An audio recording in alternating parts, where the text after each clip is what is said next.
오늘 주시는 하나님의 말씀을 보시겠습니다.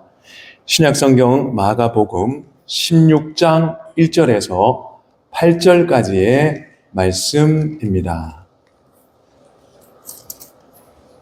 제가 가진 신약 성경은 84면과 85면에 걸쳐 있습니다. 마가복음 16장 1절에서 8절까지의 말씀입니다. 주님의 복음 받들어 읽겠습니다. 안식일이 지남에 막달라 마리아와 야고보의 어머니 마리아와 또 살로메가 가서 예수께 바르기 위하여 향품을 사다 두었다가 안식 후 첫날 매우 일찍이 해 돋을 때에 그 무덤으로 가며 서로 말하되 누가 우리를 위하여 무덤 문에서 돌을 굴려주리요 하더니 눈을 들어 본즉 벌써 돌이 굴려져 있는데 그 돌이 심히 크더라. 무덤에 들어가서 흰 옷을 입은 한 청년이 우편에 앉은 것을 보고 놀라매 청년이 이르되 놀라지 말라. 너희가 십자가에 못 박히신 나사렛 예수를 찾는구나. 그가 살아나셨고 여기 계시지 아니하니라. 보라, 그를 두었던 곳이니라. 가서 그의 제자들과 베드로에게 이르기를 예수께서 너희보다 먼저 갈릴리로 가시나니 전에 너희에게 말씀하신 대로 너희가 거기서 배우리라 하라 하는지라. 여자들이 몹시 놀라 떨며 나와 무덤에서 도망하고 무서워하여 아무에게 아무 말도 하지 못하더라. 아멘. 이 시간 말씀을 받기 전에 우리 전후좌우 돌아보면서 샬롬이라고 축복하겠습니다. 샬롬. 샬롬. 샬롬입니다. 오늘은 주님의 일하심이라는 제목으로 하나님 말씀을 함께 받겠습니다. 19세기 중국 선교사 허드슨 테일러는 평생 자비량 선교를 고집했습니다. 자비량 선교를 영어로 faith mission, 믿음의 선교라고 합니다. 재정을 의지하지 않고 후원자를 의지하지 않고 오직 하나님만 믿음으로 선교하는 사역이라는 뜻입니다. 그런데 선교 초기 그의 믿음을 시험하는 큰 위기가 있었습니다. 재정이 바닥나서 사역이 중단될 위기에 처할 정도였습니다. 이때 그는 일기장에 이렇게 고백을 했습니다. 우리 앞에는 태산 같은 어려움이 있다. 그는 물질적인 장벽 때문에 걱정에 휩싸였습니다. 당장 내일이면 동료 선교사들에게 공급할 양식조차 없었습니다. 그는 자신의 무력함을 절감하며 아침부터 하루 종일 기도했습니다. 바로 그날 영국에서 편지 한 통이 도착했습니다. 그 안에는 그에게 헌금이 들어있었습니다. 영국의 한 성도가 하나님의 감동을 받고 보낸 헌금과 편지였습니다. 발송 날짜를 확인해 보니까 그가 재정 때문에 걱정하며 기도하기 훨씬 전에 보내어진 헌금이었습니다. 그는 이 놀라운 경험 후에 일기장에다가 이렇게 썼습니다. 하나님의 사역에는 부족함이 없다. 허드슨 테일러는 문제 앞에서 가슴 졸이면서 걱정했습니다. 하지만 하나님은 그가 생각지 못한 방법으로 앞서서 문제를 해결해 놓으셨습니다. 그는 그걸 뒤늦게 깨달았을 뿐이었습니다. 이게 바로 하나님께서 일하는 방식입니다. 본문에서 세 여인들이 예수님 몸에 향유를 바르기 위해서 무덤으로 올라옵니다. 여인들은 올라오면서 계속 무덤에 어떻게 들어가지 걱정합니다. 동굴 무덤 입구에 큰 바위돌로 막아두었는데 그 바위돌을 굴릴 힘이 없었기 때문입니다. 그런데 이들이 막상 도착하니까 그 큰 바위돌이 굴려져 있었습니다. 본문 4절에 보면은 눈을 들어본 즉 벌써 돌이 굴려져 있는데 그 돌이 심히 크더라 말씀하고 있습니다. 어떻게 된 걸까요? 우리 주님께서 이미 옮겨 두신 겁니다. 하나님이 이들의 걱정을 이미 해결해 놓으셨습니다. 인생의 생각을 뛰어넘는 하나님의 사역의 방식입니다. 이 시간 우리의 생각과 능력을 뛰어넘는 하나님의 섭리를 함께 살펴보기를 축복합니다. 첫 번째, 예수님은 우리 생각을 뛰어넘어 일하십니다. 유대인은 시체에다 향품을 바르는 관습이 있었습니다. 그래서 여인들은 향품을 갖고 예수님 시체가 매장된 무덤으로 향했습니다. 그날이 안식 후 첫날, 즉 토요일이 지난 일요일 새벽이었습니다. 2절 말씀을 보면은 안식 후 첫날 매우 일찍이 해돋을 때에 그 무덤으로 가며 말씀하고 있습니다. 이날은 예수님이 부활하신 첫 번째 주일이었습니다. 이 주일에 어떤 일이 있었을까요? 여인들은 올라오면서 계속 동굴 무덤 입구 바위돌 걱정입니다. 이거 누가 옮겨주지? 이 당시 유대인 무덤은 대부분 동굴 무덤이었습니다. 유족들은 시체를 동굴에 안치한 후에다가 대략 1톤 또는 2톤 정도 되는 큰 바위돌을 굴려다가 입구를 막았습니다. 이 바위돌은 보통 장정 여러 명이 붙어가지고 겨우 움직일 수 있을 정도였습니다. 당연히 여인들로서는 옮길 엄두를 내지 못할 수준이었습니다. 그래서 세 여인들은 올라오면서 계속 함께 걱정하는 겁니다. 그 바위돌 누가 옮겨주지?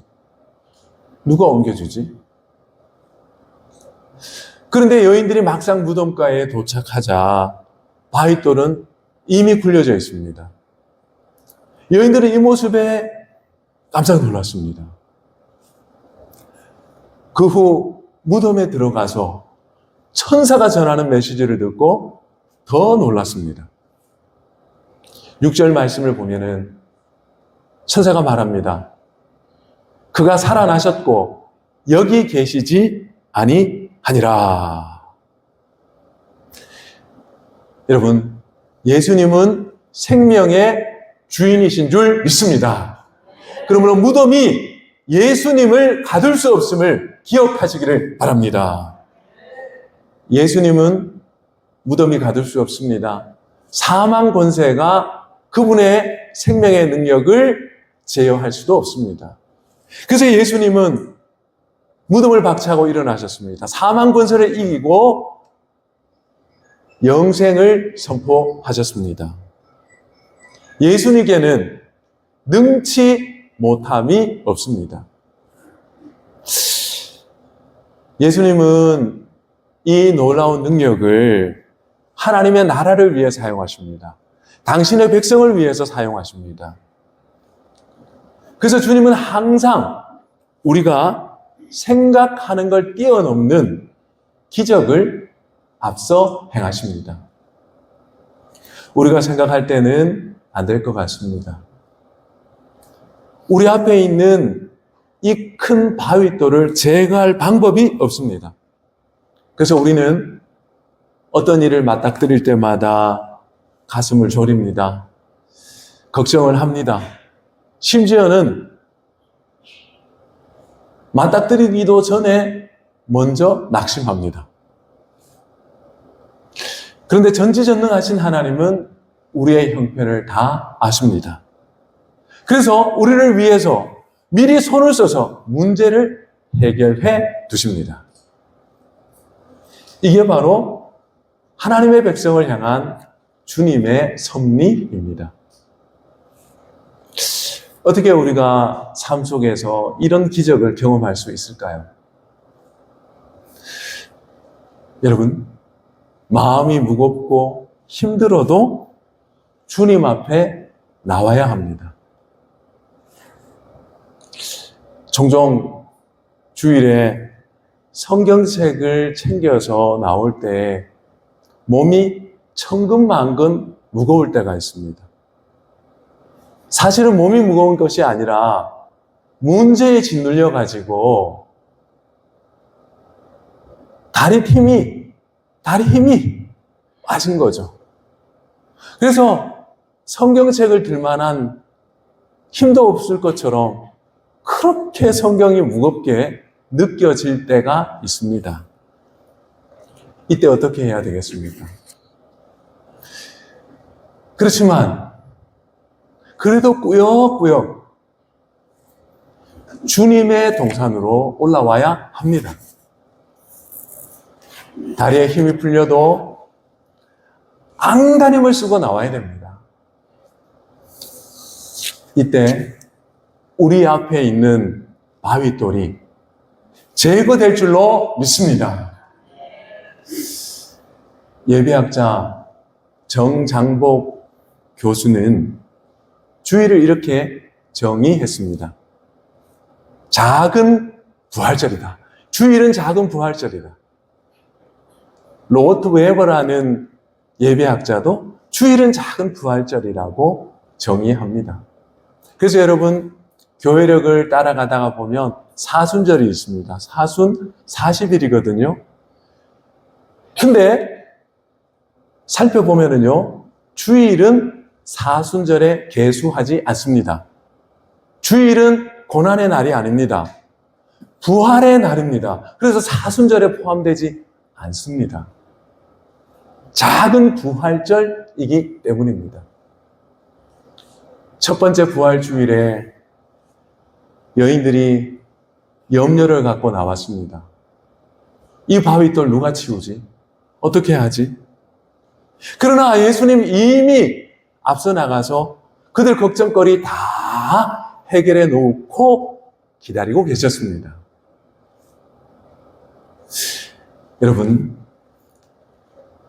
여러분 삶에도 바위돌이 있을 것입니다.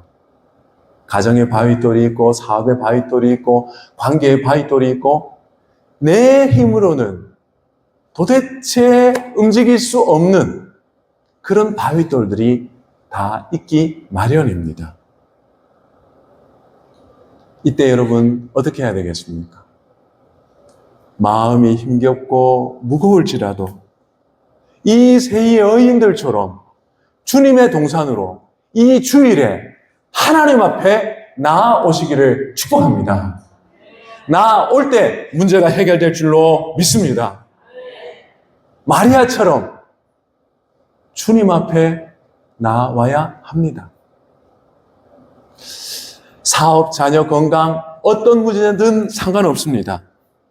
예수님은 전지전능하신 분입니다.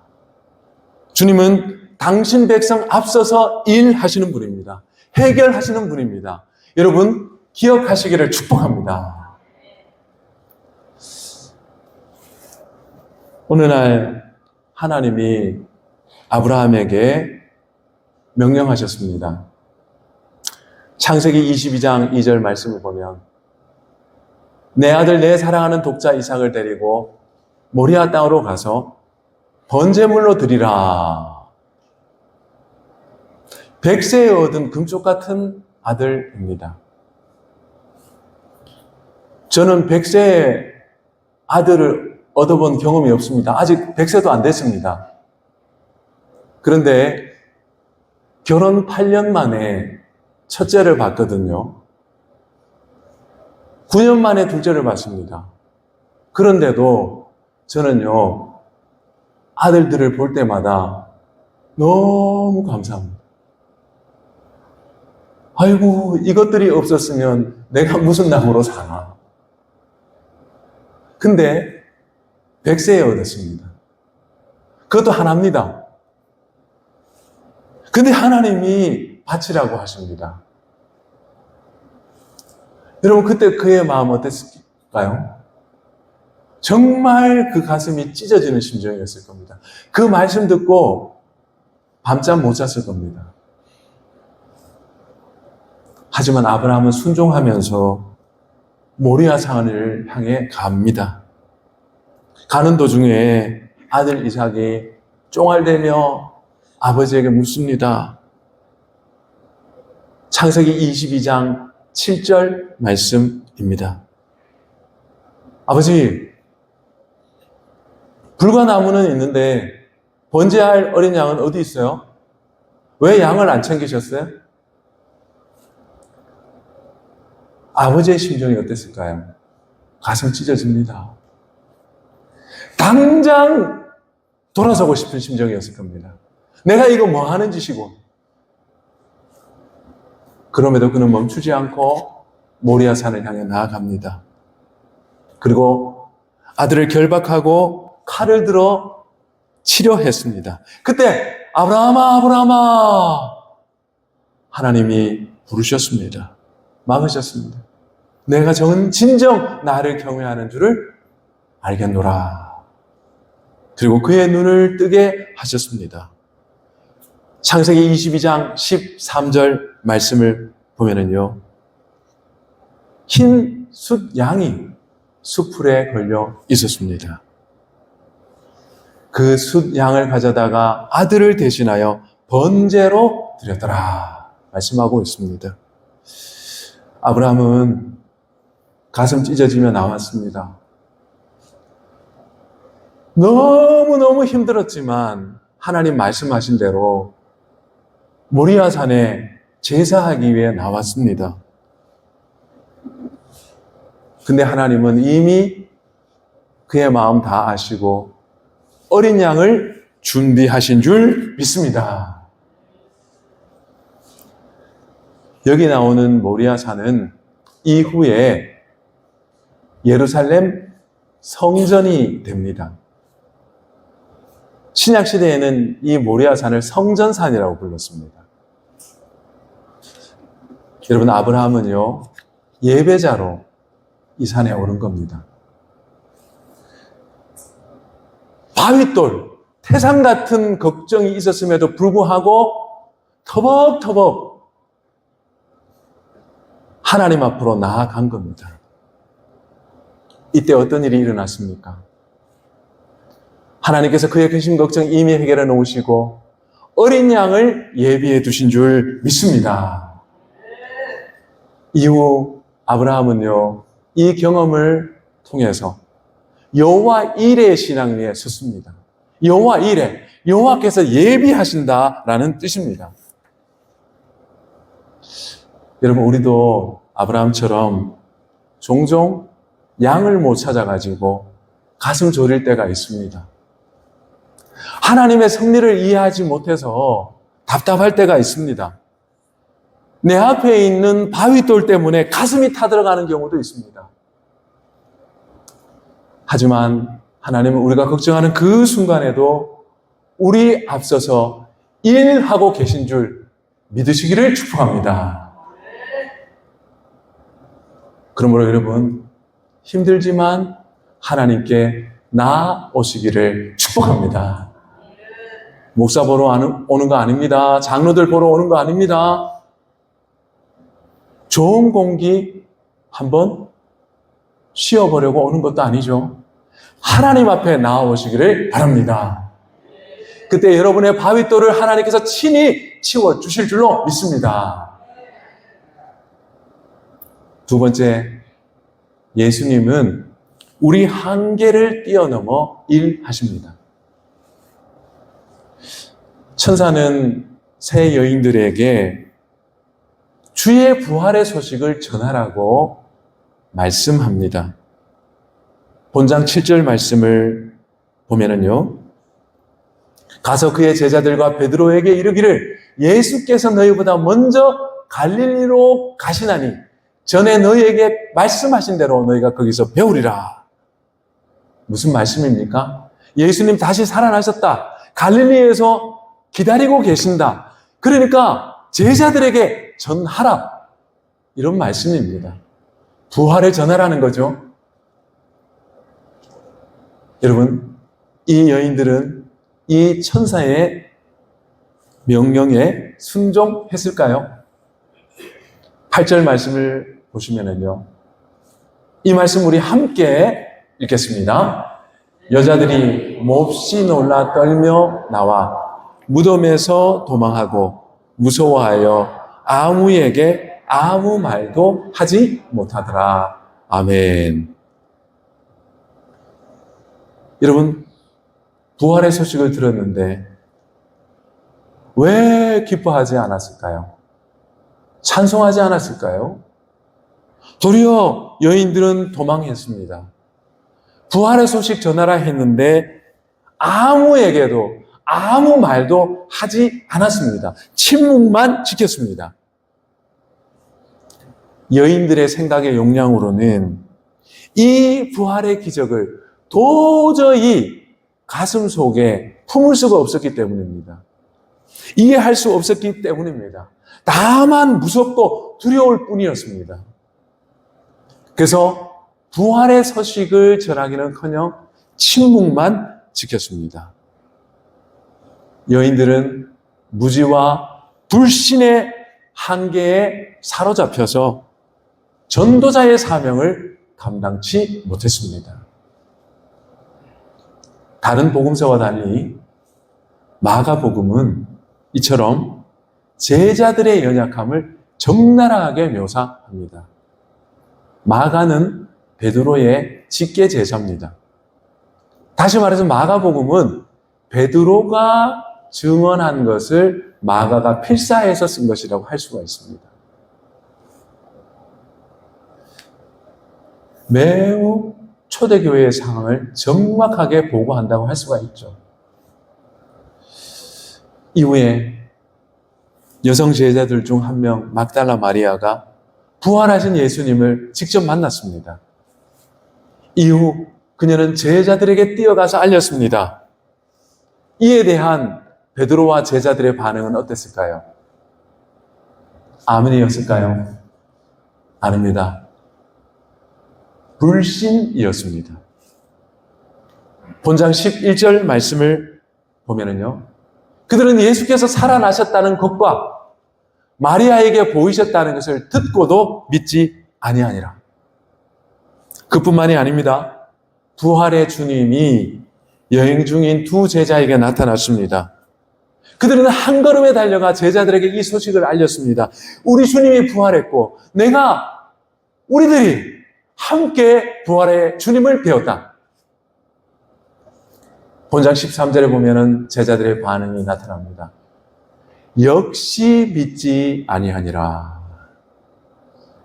제자들 안에 있는 불신과 완고함이 얼마나 큰지 알 수 있습니다.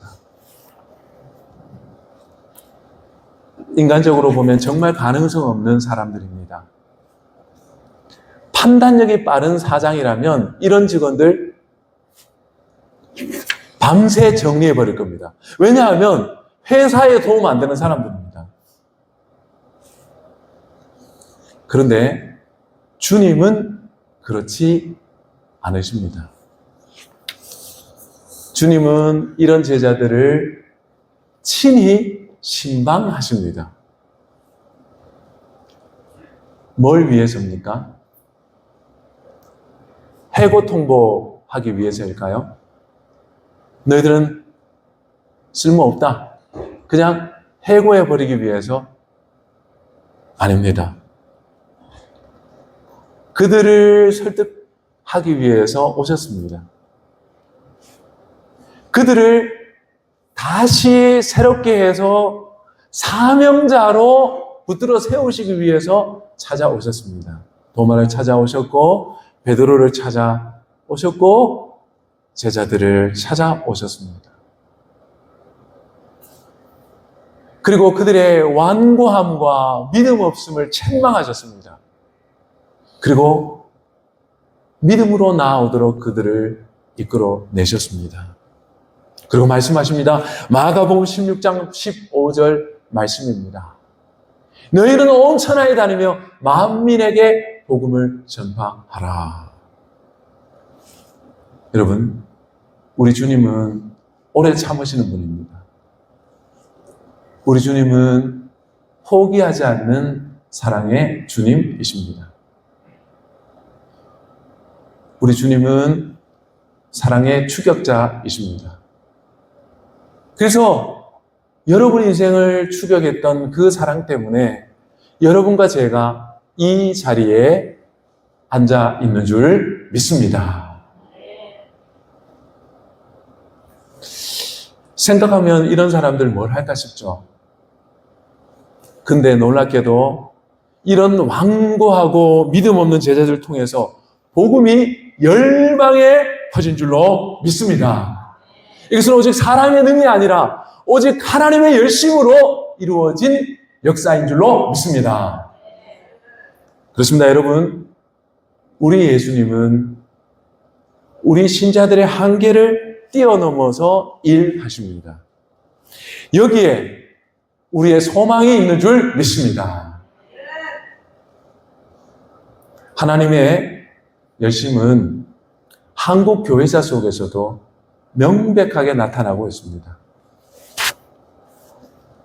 1866년 영국의 토마스 선교사가 조선 선교의 꿈을 안고 대동강변에 찾아왔습니다. 그러나 그는 복음 한마디 전하지 못한 채 대동강변에서 참수당했습니다. 그가 정성스럽게 번역해온 조선어 성경이 대동강변에 버려졌습니다. 처참한 실패처럼 보였습니다. 조선 선교의 문은 거대한 바위돌로 영원히 막혀버린 듯 보였습니다. 하지만 하나님은 그 가운데서도 일하고 계셨습니다. 당시 평양 감령의 하급 관리였던 박영식이 토마스 선교사의 참수 현장에 같이 있었습니다. 그리고 나서 성경책을 대동강변에 버렸는데 보니까 너무 아까운 거예요. 야, 이 성경책들 갖고 가서 우리 집 벽지로 쓰면 너무 좋겠다. 그 당시에는 종이가 너무 귀했지 않습니까? 그래서 그냥 이렇게 다른 동료들 다 이렇게 살펴보고 이제 그 성경책을 막 챙겨가지고 집에 온 것입니다. 그리고 성경책을 낱장으로 하나하나 뜯어가지고 천정에도 바르고 벽에도 바르고 사면벽에 다 발랐습니다. 막 돌아갈 수 있는 모든 벽에다가 다 발랐습니다. 이제 박영식이 잠자리에 누웠습니다. 호롱불이 이렇게 켜져 있는데요. 위를 이렇게 보니까 하나님의 말씀이 쓰여져 있잖아요. 태초에 하나님이 천지를 창조하시니라. 옆을 보니까 하나님이 세상을 이처럼 사랑하사 독생자를 주셨으니 이는 저를 믿는 자마다 멸망치 않고 영생을 얻게 하려 하십니다. 아니, 계속 눈에 들어오잖아요. 밥 먹는 데도 들어오고, 자려고 자리 잡은 데도 들어오고, 말씀이 계속 들어오잖아요.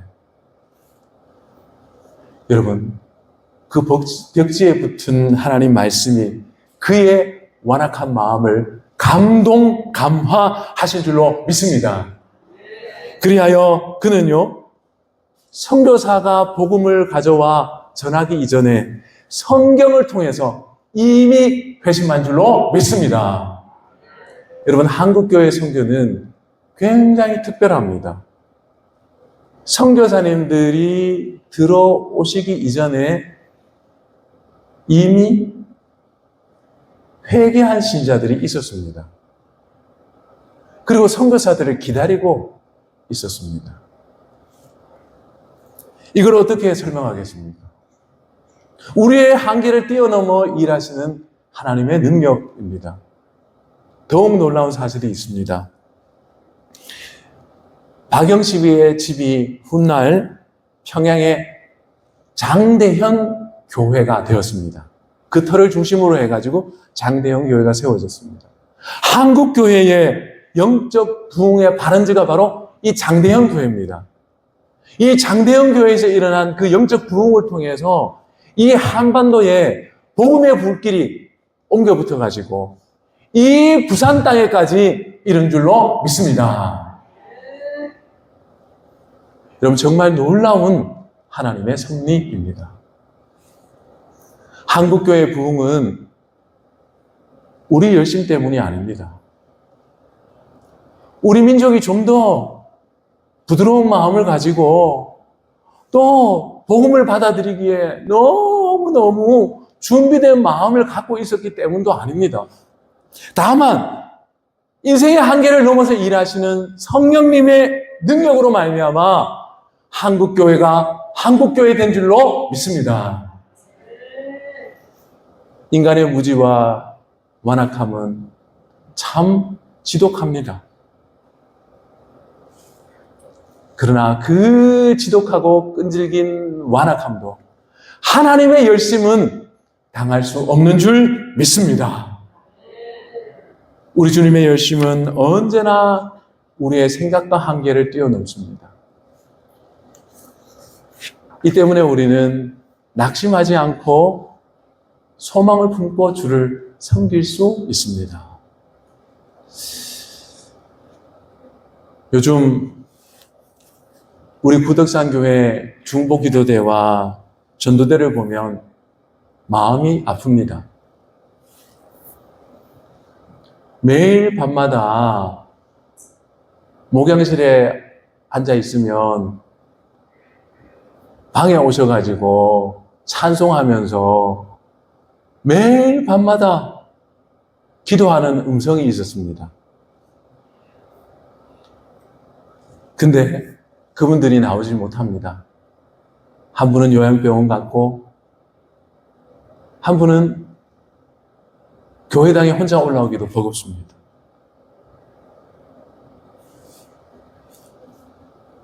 마음은 원인데 건강이 안 따라준다는 거죠.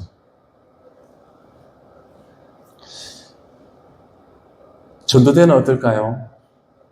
열심히 마을 돌아다니면서 전도지 돌리고 또 선물을 탁 해서 구덕산 교회 스티커 딱 붙여가지고 온 동네 돌아다니면서 열심히 했습니다. 목사가 하라고 강박한 것도 아닌데 하셨습니다. 그런데 전도대도 허리 아프고 어디 아프고 그래가지고 마음은 원인데 움직이지를 못합니다. 위기감이 느껴지고 어떻게 하지?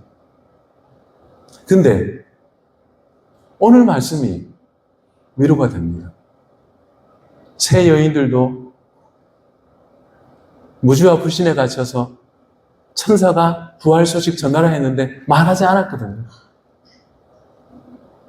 그러나 하나님은 그 완악함을 뛰어넘어서 그 무지를 뛰어넘어서 결국은 온 세계 열방에 복음을 전파하신 줄 믿습니다. 하나님의 열심히 이끌어 갑니다. 이번 주 금요일 오후에 한 여집사님이 교회에 찾아오셨어요. 목양실에 앉아 있는데 왔다 갔다 하는 소리가 들리고 하여튼 소리가 들려서 나와봤습니다. 보니까 혼자서 전도 물품과 달력에다가 전도 스티커 붙이고 혼자서 열심히입니다. 그래가지고는 그거를 또 차에다가 싣고 마을로 갔습니다. 전도하러.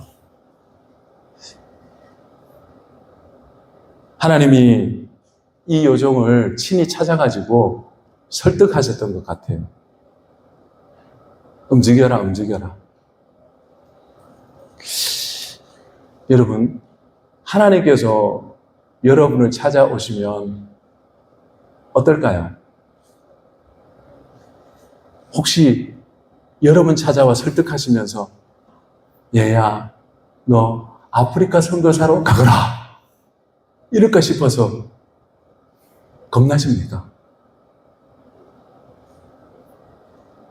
그래서 하나님 제발 저를 개인적으로 신방하는 거는 좀 안 해주시면 좋겠습니다. 주일에 보는 거는 충분하지 않을까요?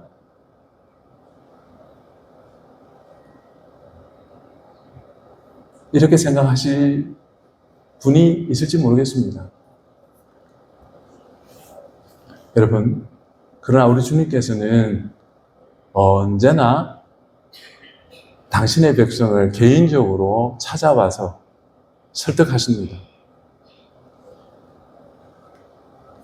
여러분, 여러분에게 이런 겁나는 축복이 일어나기를 원합니다. 하나님이 찾아와서 설득하시고 하나님이 찾아서 여러분의 등을 떠미는 역사가 일어나기를 축복합니다. 그리하여 우리가 불신과 완고함을 벗어던지기를 원합니다. 주님 명령에 순종하는 일꾼 되기를 축복합니다. 저는 서두에 허드슨 테일러 선교사 이야기를 소개했습니다. 그분은 재정 절벽 앞에서 걱정하며 기도했습니다. 하지만 하나님은 그분이 재정 절벽을 만나기 전에 이미 손을 써 두셨습니다. 그리고 그 성도에게 충분한 재정을 공급하도록 감동하셨습니다. 여러분, 우리가 살면서 낙심치 않기 위해서 알아야 될 게 있습니다. 우리의 주님이 누구신지 알아야 되겠다는 거죠. 첫 번째, 예수님은 우리 생각을 뛰어넘어 일하십니다. 우리는 주의 일을 할 때 여러 가지 인간적인 염려와 계산을 합니다. 그래서 시작도 하기 전에 낙심합니다. 걱정, 근심 다 합니다. 그러나 여러분 기억하십시오. 여러분이 걱정하는 그 순간에서도 우리 주님은 일하고 계십니다. 그리고 여러분의 바윗돌 이미 치워두셨습니다. 두 번째, 예수님은 우리 한계를 뛰어넘어서 일하십니다. 우리는 여러 한계에 묶여서 사명을 제대로 감당하지 못합니다. 그러나 하나님의 나라는 멈추지 않습니다. 하나님은 당신의 나라를 하나님의 열심으로 이루어 가십니다. 그리고 언제나 우리를 앞서서 일하십니다. 그리고 미래에서 우리를 기다리고 계십니다. 하나님은 그리고 날마다 당신의 백성에게 찾아와 신방하시면서 설득하십니다. 일어나 나와 함께 가자. 나의 신부야, 나의 사랑하는 자야, 일어나 나와 함께 가자 말씀하십니다. 여러분, 이 주님의 뜨거운 열심을 기억하고 찬양하고 의지하시기를 축복합니다. 그리고 이 구덕산 교회를 하나님의 열심에 온전히 의탁드립니다. 여러분, 그를 통해 우리가 하나님의 능력으로 영적인 장벽을 넉넉히 뛰어넘기를 축복합니다. 하나님 아버지, 우리의 생각과 우리의 한계를 뛰어넘어 일하시는 하나님을 찬양합니다. 우리의 찬양을 받아 주옵소서.